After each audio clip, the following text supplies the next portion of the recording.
kapasitas panas di lautan yang cenderung berbeda berdasarkan sifat anomalinya bisa terlihat pada gambar ini menyebabkan pola-pola tekanan di permukaan itu cenderung berubah dan cenderung dinamis.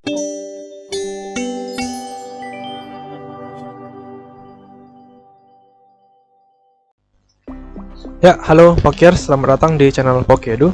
Kembali lagi dengan saya Bagus Primbul Saputra di materi kita yang ke-7 tentang karakter air tawar. Nah, materi ini merupakan materi ringkasan ya untuk persiapan KSN kebumian dan geografi di bidang khususnya di oceanografi. Nah, jadi di sini setelah membahas tentang sedimen laut dan itu merupakan akhir materi dari oceanografi geologi, selanjutnya kita mulai bahas ke oceanografi fisika. Oceanografi fisika, dan oceanografi kimia. Digabung ya, oceanografi fisika dan oceanografi kimia. Tapi untuk lebih jelasnya, untuk materi oceanofisika itu dipisah sama oceanografi kimia di materi kuliah yang aku buat di judul yang pakai bahasa Inggris, Oceanography Lecture. Nah, oke, ini untuk materi ringkasannya aja. Nah, pertama kita masih dasar dulu lah ya. Kayak kita tuh harus tahu gitu di komposisi air di bumi.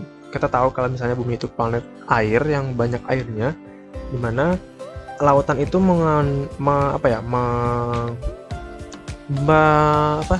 memberikan proporsi sekitar 96% untuk samudra. Airnya ada di samudra dan bentuknya itu dalam bentuk saline water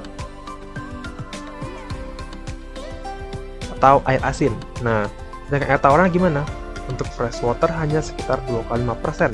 Dalam bobot 2,5% itu dibagi beberapa persentase, kayak misalnya berasal dari glasier dan tutupan es itu sekitar 68,7%, dan air permukaan ini groundwater itu kayak aquifer ya, air di bawah permukaan itu 30,1%, dan sisanya surface or other fresh water itu air-air yang ada di permukaan gitu, kayak danau gitu, sungai, itu sekitar 1,2%.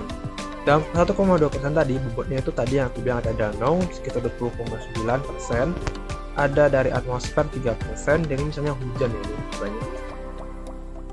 Living things yang lain-lain itu 0,25%, dan sungai 0,45%, rawa itu 2,6%, dari tanah di permukaan itu mengandung kelembaban dan itu mengandung air sekitar 3,8%. Dan yang paling banyak dari 1,2% air itu, air jernih di permukaan itu dia ada dari ground es dan permafrost sekitar 69%. Nah, itu untuk komposisi air yang ada di bumi. Nah, manfaatnya apa? Manfaat air. Jadi fungsi utama ini fungsi paling utamanya aja ya. Air itu berfungsi untuk mengendalikan penyebaran kalor dalam bentuk si atmosfer. Ya, dalam bentuk si atmosfer tadi, H2O tadi, dia akan melakukan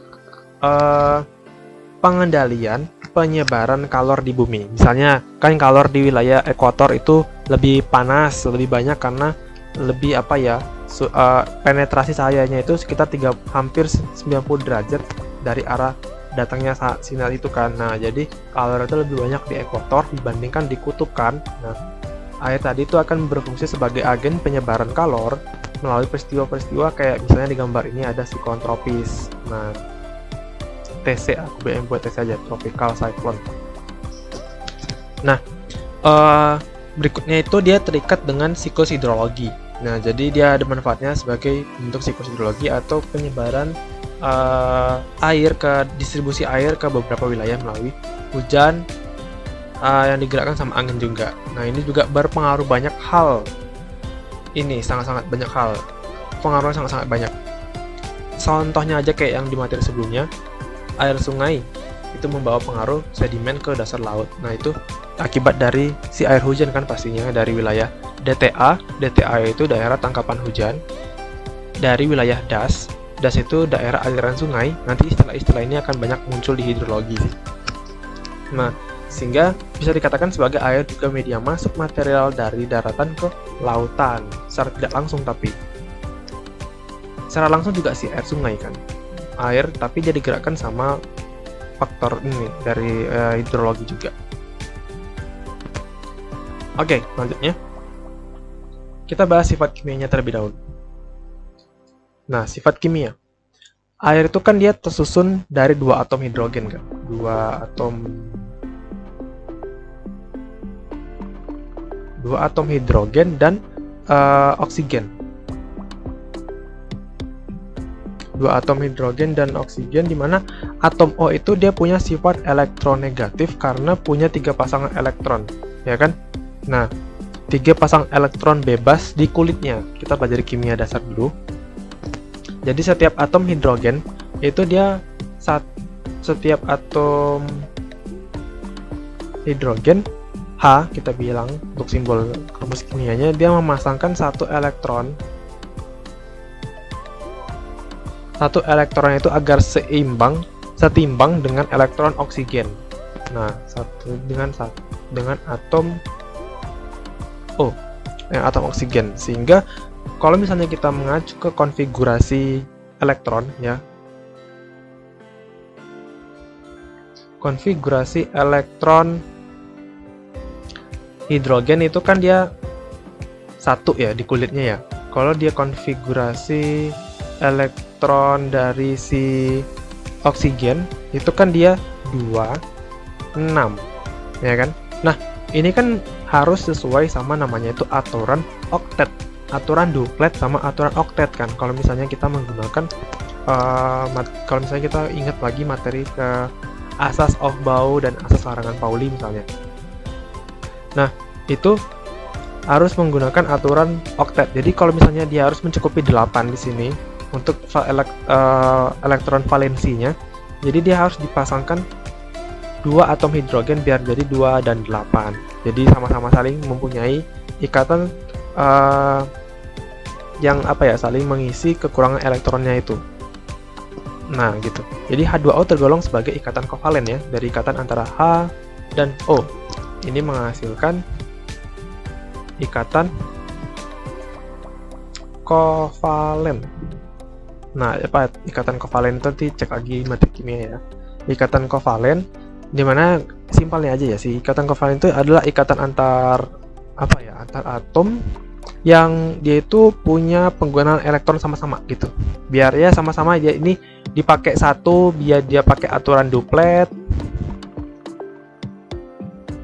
Ini dipakai dari 2 atom hidrogen biar jadi aturan oktet.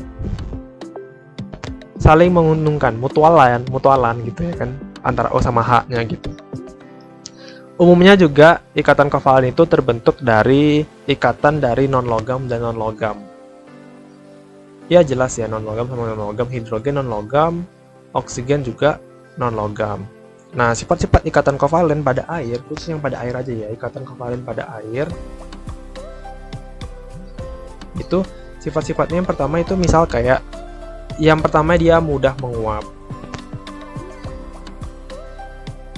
Kemudian dia itu juga titik didih, TD, dan titik titik lelehnya. Titik leleh aku bilang TL aja lah ya. Titik didih sama titik lelehnya itu kayak ya rendah gitu sih. Kemudian dia bersifat sebagai isolator. Kemudian dia bentuknya itu fluid. Fluid itu bisa dari aqueous atau ya fluid ya, cairan gitulah. Dan bersifat non-konduktor. Isolator dan non-konduktor sama lah ya, isolator dan non-konduktor. Namanya doang itu isolator kan istilah lain dari non-konduktor ya, lupa. Nah, ikatan kovalen air itu dia bersifat bipolar. Ya, sifat dari ikatan H2O itu secara kimiawi dia dikatakan sebagai ikatan yang bipolar sifatnya. Kenapa gitu? Karena 2 muatan positif kation, 2 muatan kation. Kation itu dia muatan yang positif ya. Nah, aku bel di sini aja, kation plus itu dia pada si hidrogen pada satu sisi dan 2 muatan ganda anion di oksigennya. 2 muatan ganda anion dari si oksigen. Ini si hidrogennya gitu. Nah, akibatnya itu molekul H2O itu cenderung bersama-sama. Jadi muatan H+-nya itu dia tertarik dengan muatan oksigen 2 muatan elektron ganda si oksigen itu. Gini. 2 min ya, apa ya? Aku juga lupa sih. 2 min ya. Lupa deng. Iya, 2 min. H+ dan O 2 min gitu ya kan, dari H2O. Mengakibatkan ikatan ini juga bersifat ikatan, nanti dikatakan sebagai ikatan hidrogen. Nah, untuk struktur Lewis ya, struktur Lewis dari si air itu teman-teman pasti udah tahu di kepelajaran kimia mungkin ya. Kalau struktur Lewisnya nanti kayak gini, dia 2 ikatan. Ini elektron valensi kan, dia elektron valensinya kan 8 ya, jadi dia kurang 2 2 6 ya, 6 kurang 2. Nah, ini si elektron valensi punya si hidrogen.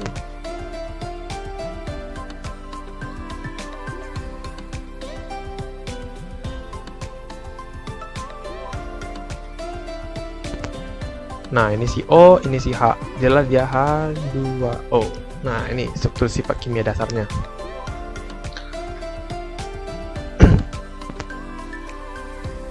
Nah, ikatan hidrogen tadi aku udah ada bilang sih, ikatan hidrogen sebenarnya apa ikatan hidrogen itu, guys?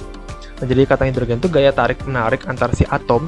Dalam hal ini ikatan hidrogen si H plus kation dan anion dari O2 min itu yang mempunyai keelektronegatifan yang besar. Ya, jadi sifat elektronegatifnya itu cukup gede, jadi ikatannya itu kuat banget gila gitu loh. Nah, selain itu, kenapa air itu punya ikatan yang kuat? Selain dia punya ikatan hidrogen, dia juga punya sifat-sifat lain yang mendukung. Yang pertama, ada namanya gaya van der Waals ya, gaya van der Waals di air. Nah, gaya van der Waals di air itu gaya yang timbul akibat dari polarisasi. Nah, akibat dari sifat polarisasi dipol dalam keadaan dipol ya. Di mana molekul-molekul atau si antar unsur ini, si air antara H dan O itu dia saling melepas elektron yang diikatnya, jadi saling membagi. Nah, itu dia membuat polarisasi. Nah, gaya van der Waals itu secara umum ya, ini secara sederhana aja aku singgung kembali gaya van der Waals di kimia. Itu ada 2 gaya. Ada gaya London sama gaya dipol-dipol. Nah, untuk gaya London itu dia punya gaya yang relatif lemah. Sedangkan gaya dipol-dipol yang di air punya, jadi untuk air itu dia dari gaya si van der Waals itu dia menganut dari gaya dipol-dipol. Gaya dipol-dipol di van der Waals ya kan, dia punya gaya relatif yang lebih kuat. Nah, contoh selain H2O itu yang aku tahu itu contohnya tuh kayak SO2 sama HCl ya, HCl hidrogen klorida ya nih. Selain air ya, dia punya gaya dipol-dipol yang kuat gitu. Nah, itu berdasarkan sifat kimia. Untuk struktur kimia atau bentuk geometri molekul dari H2O itu kayak gambar yang di sini. Yang gambar ini ya, guys. Nah, ini bentukannya itu masih dalam bentuk keadaan cair 105 derajat. Nah, ini bentukannya itu, ini bentuk struktur tetrahedral. Nah, bentuk struktur tetrahedral. Jadi ketika dia struktur tetrahedral ini dia mudah mengalami pengembangan gitu. Jadi kayak misalnya dalam keadaan cair itu 105 derajat, nanti ketika dia beku, struktur tetrahedral itu akan mengembang hingga 109 derajat sudut antar hidrogennya gitu. Nah, itu ya.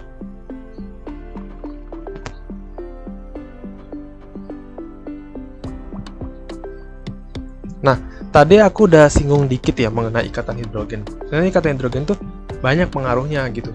Bentukannya tuh kayak gini contohnya. Misalnya O ikatan sama H. Ya kan, gini misalnya. Nah, ini satu molekul air kan. satu gede ini, yang ukuran gede ini. Nah, ikatan hidrogennya itu terjadi antara O dan ikatan hidrogen yang lain dalam bentuk molekul air yang lain gitu. Jadi misalnya ini ada molekul air yang kedua, ini si H-nya, ikatannya tuh si O ini molekul air 1, ini molekul air 2. Nah, unsur di O di molekul air 1 itu dia berikatan dengan unsur H di molekul air yang kedua misalnya. Ini ada O lagi, berikatan dengan H. Nah, ini juga terjadi ke molekul air ketiga misalnya. Ini ada O berikatan sama H, kan ini H, ini O. Nah, ini berikatan ke sini. Ini juga berikatan ke yang lain. Nah, kurang lebih gitu nih, nanti yang H berikatan juga ya pokoknya ikatannya kayak gini lah kan. Pokoknya dia ikatan hidrogen yang saling mengikat gitu lah kan. Nah ini dikatakan sebagai ikatan hidrogen. Sedangkan yang di dalam ini ikatan kovalen. Nah, ini ikatan kovalen. Yang ini katakan sebagai ikatan hidrogen. Nah, gitu. Sifat-sifatnya apa aja? Nanti dia mempengaruhi beberapa hal, kayak misalnya nanti dia mempengaruhi sifat kohesif. Sifat kohesif yang ditimbulkan akibat ikatan hidrogen dia menjadi apa ya? Kohesifnya jadi lebih kuat gitu. Kemudian nanti dia akan mengaruh nanti ke high viscous atau ke itu ya, ke viskositas atau kekentalan. Kemudian nanti dia jadi lebih stabil. Si air tadi tuh sifatnya jadi lebih stabil dan sulit terpisah antara H2O-nya gitu. Kemudian titik beku dan titik didih yang tinggi.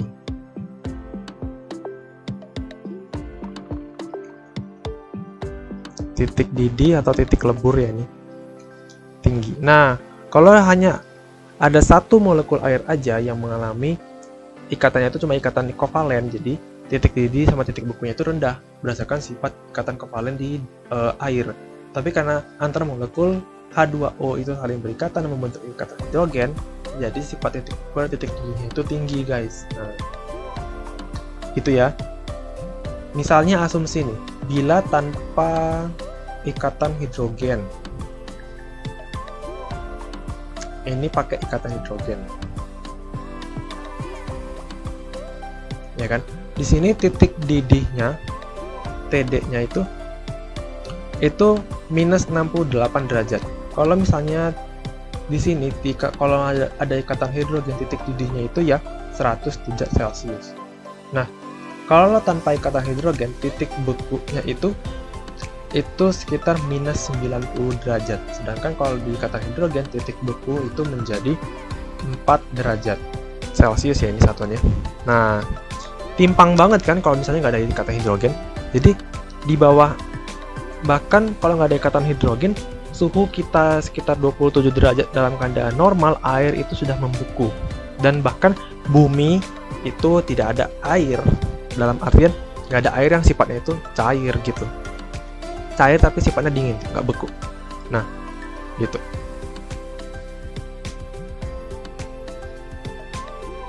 Ya, cair tapi nggak beku ya, dalam artian kan titik bekunya itu minus 90 baru dia beku banget gitu.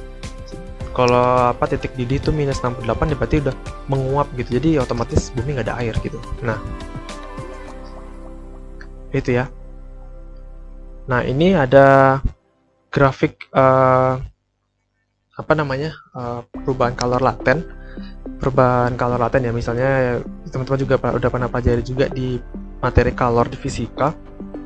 Kalau misalnya bagian pertama itu ada bagian solid, itu dari dalam kondisi dalam bentuk es ya. Jadi air itu sifatnya itu satu-satunya bentuk zat yang bisa berbentuk bentuk formasi kayak ya dalam tiga bentuk sekaligus lah gitu, bentuk fisis ya, itu bisa es, bisa cair, bisa uap. Nah, jadi sehingga air itu punya yang namanya itu istilahnya itu kalau nggak salah itu titik triple itu titik keseimbangan antara si es, cair, dan uap. Ya, si es itu dari sini, ini es, ini gabungan es dan liquid, cair, ini udah mulai cair, ini gabungan liquid sama gas, ini udah murni gas gitu. Lebih dari 100 derajat Celcius ini berdasarkan suhu titik beku, ini titik didihnya. Ini seiring dengan penambahan panas ya, makin ke sana kalornya semakin banyak, kalor makin gede. Nah, itu.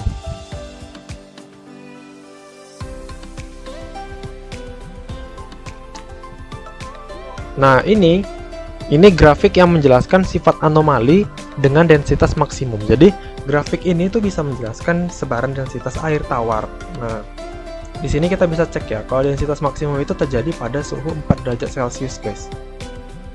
Bukan di 0 derajat. Titik 0 itu acuan untuk titik beku.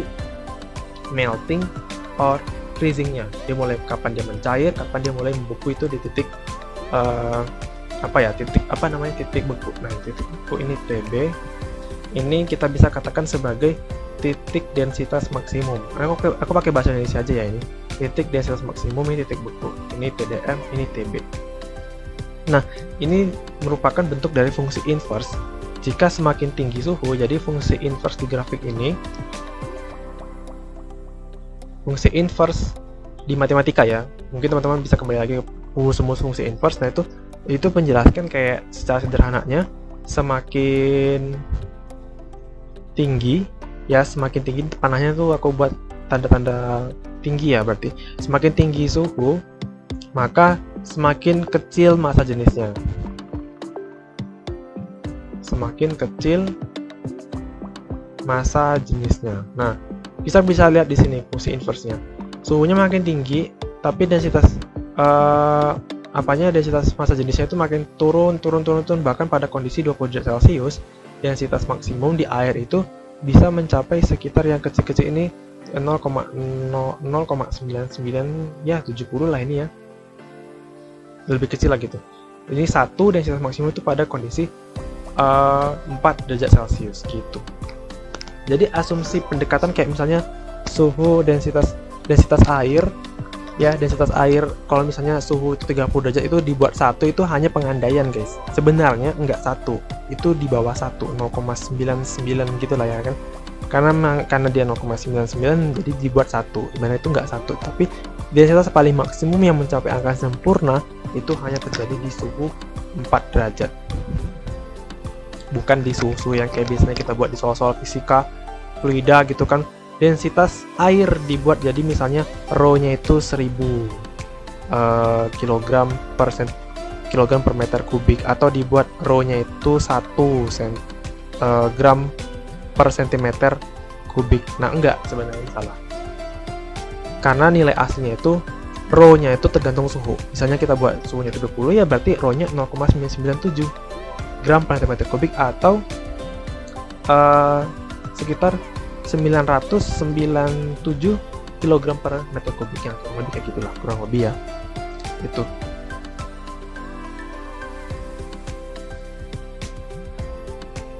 Nah, kemudian kita pelajari lagi, pindah setelahnya kita masuk ke sifat fisika. Tadi ada sifat kimia dan sifat termokimianya juga, sekaligus yang grafik tadi itu ada 2 grafik itu menjelaskan sifat termokimianya. Nah, kita masuk ke sifat fisika. Di sini ada beberapa sifat fisika yang aku dapat juga dari internet sih. Kayak yang pertama, ini ada, bisa dibaca sendiri sih ya, ini kayak misalnya konstanta dielektrik tinggi, kemudian tekanan permukaan atau tegangan permukaan cukup tinggi, dia sifatnya transparan dan bisa terlihat, dan terhadap UV radiation juga. Terus densitas maksimum itu ada di 4 derajat Celcius. Penguapannya itu cukup tinggi, titik uap cukup tinggi ya, kemudian titik beku, terus kapasitas panasnya tinggi. Nah, kayak gitu. Dan ini beberapa konsekuensi yang ditimbulkan dari sifat-sifat tadi, misalnya kayak kapasitas panas yang tinggi itu menyebabkan suhu menjadi lebih stabil. Kemudian titik didih, titik cair atau titik lebur ya aku bilangnya, titik lebur tinggi itu menyebabkan stabilisasi suhu di wilayah yang membeku atau di wilayah pencairan gitu, dan lain-lain bisa dicek di sini. Tapi secara sederhana, sifat fisika yang aku ingat itu kayak misalnya dia tuh nggak berwarna, ya basic lah ya, tidak berwarna, terus dapat menyerap dan melepas kalor, sifat kohesifnya itu kuat, pelarutnya itu ya sebagai pelarut yang baik ya, air. Kemudian titik didih yang tinggi, massa jenis yang lebih kecil dalam keadaan beku, dan punya 3 fase sekaligus ya. Fase beku, cair, dan gas yang kayak aku bilang tadi sebelumnya gitu. Nah, tambahan sih pada pemanasan air ya, sifat pemanasan ini termokimianya, termofis ya juga bisa sih. Dia kalau misalnya pada pemanasan air, kalor itu kan dia terserap ya. Kalor dia terserap sehingga ikatan hidrogen tadi rusak. Nah, ketika kalor itu masuk ke sini, H2O, ini anggap aja ikatan hidrogen tadi ya. Kalor tadi masuk ke sini sehingga ikatan hidrogen tadi rusak. Nah, ikatan hidrogen tadi itu rusak sehingga molekul-molekul di dalam H2O itu dapat bergerak bebas, dan energi kinetiknya itu akan semakin tinggi seiring kalor itu tadi masuk. Nah, EK akan cenderung tinggi energi kinetiknya, ya kan? Seiring dengan efeknya suhu tadi itu meningkat sehingga antar atom tadi itu bergerak sangat cepat sehingga saling melepaskan diri, gengs. Jadi ketika ada saling melepaskan diri, terjadilah peristiwa namanya itu penguapan. Dan di sini dalam kasus ini dia itu menyerap kalor, kan kalornya itu masuk ya, jadi otomatis kalor masuk alias atau juga disebut sebagai penyerapan kalor, sehingga dikatakan sebagai bentukannya itu reaksi endoterm. Begitu sebaliknya ketika dia mengalami pembekuan ya. Nah, exotherm, energi keluar gitu. Nah gitu lah. Oke, mungkin cek dulu materinya udah selesai belum. Nah, ini hasil efek dari sifat fisika yang bisa aku ambil ada di total ocean heat content atau linear trend. Di sini aku bakal jelasin sedikit mengenai kapasitas panas yang bakalan berpengaruh banyak ke meteorologi dan oceanografi dari sifat air tadi. Nah, ini adalah peta total ocean heat content atau kapasitas panas ya. Jadi OHC itu bisa kita definisikan sebagai heat capacity, heat content atau heat capacity sama. Tapi ini dalam bentuk satuan anomali ya. Jadi ini bentuk anomalinya. Nah, karena kita tahu kalau misalnya kapasitas panas itu, aku lupa sih berapa angkatannya, tapi kalau nggak salah ya kapasitas kalor untuk air itu sekitar 4,22 ya kilojoule per kilogram. Hapus dong, sini aja deh, 4,22 kilojoule per kilogram Kelvin. Nah, ini kalau nggak salah kapasitas panasnya itu sekitar 4,2222 gitu nggak salah ya kan. Nah, ini dalam bentuk satu anomali yang di sini. Nah, bisa kita cek ya, bahkan di lautan itu sendiri kapasitas panasnya itu cenderung berbeda di wilayah satu dan wilayah lainnya. Bisa dilihat di sini, kayak misalnya di wilayah yang di sini itu kapasitas panasnya masih lebih tinggi ketimbang yang ada di wilayah di sini. Nah, ini misalnya di wilayah lintang menengah kapasitas panasnya tinggi. Kayak misalnya di kutub utara ini kapasitas panasnya tinggi. Di wilayah selatan samudra ini kapasitasnya tinggi gitu. Yang di sini rendah. Ini rendah ya kan, rendah. Nah itu. Jadi secara otomatis ya, kapasitas panas itu mempengaruhi beberapa hal ya gitu ya, guys. Kapasitas panas. Oh ya, tapi BTW kapasitas panas itu juga, panas ini disebut sebagai kalor laten ya. Bedain. Nanti kalau itu ada dua, di meteorologi aku jelasin juga sih nanti, kalor laten sama kalor sensibel. Nah, tapi yang jelas kapasitas panas itu dia bisa menjelaskan banyaknya energi panas yang diperlukan untuk menaikkan temperatur atau suhu suatu unsur dalam jumlah tertentu. Misal, kalori yang diperlukan untuk menaikkan temperatur 1 gram air sebesar 1 derajat Celcius itu didefinisikan dalam bentuk satuan kalori per gram per sentimeter. kalori per gram derajat Celcius. Nah, atau satuan itu kilojoule per kilogram derajat Kelvin. Nah, itu bisa juga ke sini. Itu ya. Ini dikonversi sama sih kayak jadi 0,44 kalori per gram derajat Celcius ya. Ini kilojoule diganti ke kalori aja sih. Itu ya. Jadi kalori laten itu bisa dilepaskan dalam bentuk atmosfer atau massa air yang lebih dingin. Nah, pengaruh dari perbedaan kapasitas panas itu akan mempengaruhi 4 hal. Yang pertama itu ada sirkulasi angin dunia. Jadi dia akan mempengaruhi, kapasitas panas itu akan mempengaruhi bagaimana perubahan pola-pola tekanan di permukaan gitu. Kemudian nanti keseimbangan iklim dunia. Nah, ini keseimbangan iklim dunia.